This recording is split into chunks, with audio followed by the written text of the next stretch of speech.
Je vous invite maintenant à découvrir une maison un peu spéciale, c'est la maison du développement durable.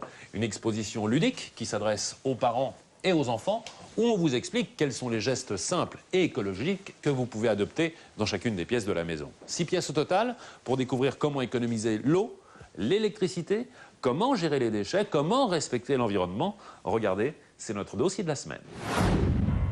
En juin dernier, nous avions rendez-vous ici, à Paris, dès l'aube, devant le très sérieux ministère de l'Équipement pour visiter ça. Un micro-village où l'on nous vantait une nouvelle tendance en matière d'écologie.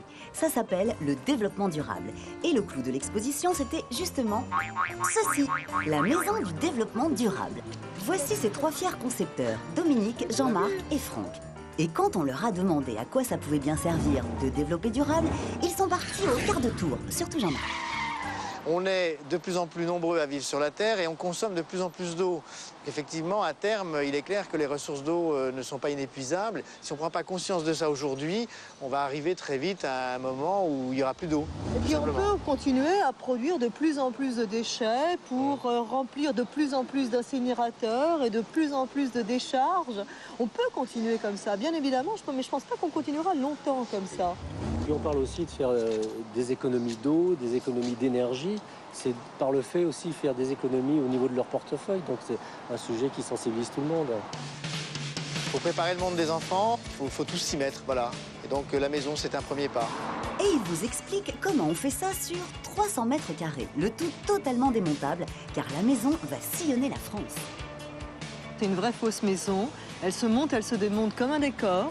Parce que, en fait, beaucoup des murs à l'intérieur sont des décors peints. Maison du développement durable, première. C'est très interactif cette maison. Elle fait participer les visiteurs. Dès leur entrée, ils ont des bornes interactives sur lesquelles ils vont retrouver la maison. Ah, excusez-moi, monsieur. Ils vont avoir des informations complémentaires de tout ce qu'ils vont pouvoir trouver à l'intérieur même de la maison. Nous avons créé des petits personnages qui représentent l'énergie, l'eau, les déchets. Ces petits personnages, on les retrouve sur les murs avec des bulles, donnant des informations. Voilà. Hop. On met. Les enfants ont touché les petits personnages. On entre dans un salon, dans une cuisine, dans une salle de bain. On se balade comme dans une vraie maison. C'est sympa cette cuisine. Regardez, c'est grand, il y a des placards partout, il y a tout ce qu'il faut. On a voulu attirer l'attention sur plusieurs choses. Tout d'abord, sur les équipements qu'on va trouver dans cette cuisine. Quand on achète un réfrigérateur, un lave-vaisselle ou même un lave-linge, c'est de regarder l'étiquette énergie. C'est très important de la lire parce qu'elle donne des indications à la fois sur la consommation en énergie de l'appareil et également sur sa consommation en eau. La deuxième idée forte, ce sont les déchets, le recyclage des déchets et leur transformation en produits qui vont de nouveau être utilisés. Alors là, on est dans la salle d'eau. Donc la thématique principale de cette pièce, c'est les économies d'eau. Bon, ça, c'est un curseur qui montre la consommation quotidienne d'une famille de 4 personnes. Et on se rend compte qu'on peut consommer jusqu'à 400 litres d'eau. On essaie d'apporter des remèdes à ce constat. Les remèdes, ce sont des bonnes pratiques. J'ai fermé le robinet pendant que je me lavais les dents et j'ai économisé 13 litres d'eau.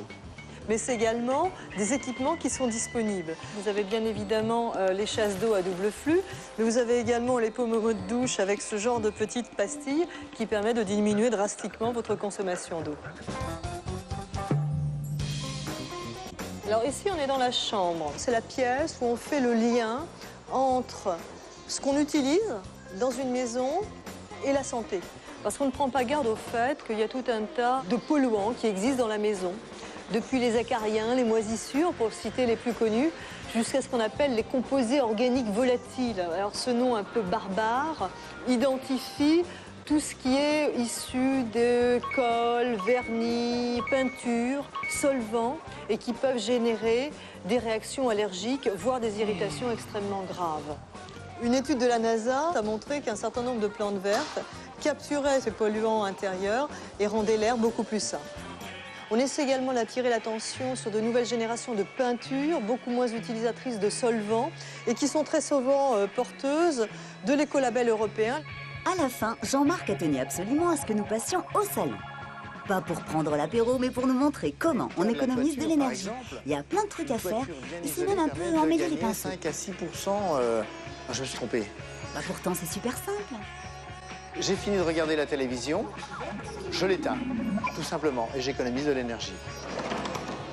Pour la lumière, utilisons des lampes basse consommation qui consomment moins, qui coûtent légèrement plus cher à l'achat, mais qui ont une durée de vie extrêmement plus longue, et puis qui polluent moins.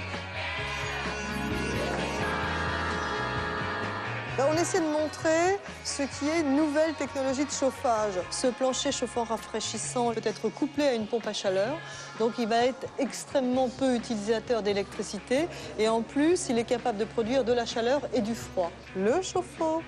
Nous avons voulu montrer avec un chauffe-eau solaire qu'on peut utiliser une alternative au chauffe-eau thermique, c'est-à-dire que dans le cas présent, l'eau du chauffe-eau est chauffée grâce au soleil. Si en sortant de cette maison, les gens pouvaient prendre 5 ou 10 bonnes résolutions en disant, voilà, j'équipe tous mes lampadaires de lampes basse consommation. J'éteins systématiquement mes lumières quand je sors d'une pièce. Je mets des chasses d'eau double flux et on se fait une petite liste comme ça. Je crois que la planète gagnerait beaucoup.